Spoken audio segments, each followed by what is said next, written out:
Terima kasih Anda masih bersama kami di What's Going On. Kementerian Keuangan optimistis pertumbuhan ekonomi kuartal 3 tahun ini masih akan tumbuh di atas 5% secara year on year. Meski demikian, kinerja ekonomi tahun 2023 masih dibayangi ketidakpastian akibat inflasi yang masih meningkat hingga respon Bank Sentral negara maju yang mengetatkan kebijakan moneter dan menaikkan suku bunga acuan. Kementerian Keuangan optimistis pertumbuhan ekonomi kuartal 3 tahun ini masih akan tumbuh di atas 5% year on year, bahkan akan lebih baik dari kuartal pertama dan kuartal kedua.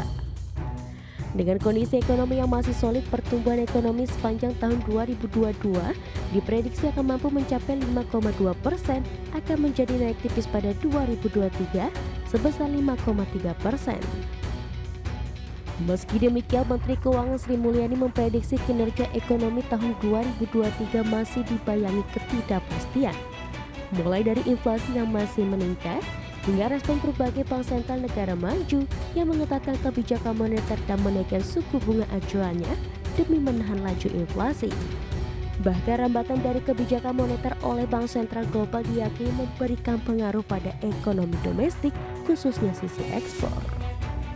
Bank-bank sentral di negara maju yang akan terus menaikkan suku bunga pada tahun 2023 diperkirakan akan memukul pertumbuhan ekonomi, dan ini akan berpotensi mengenai Indonesia dari sisi ekspornya.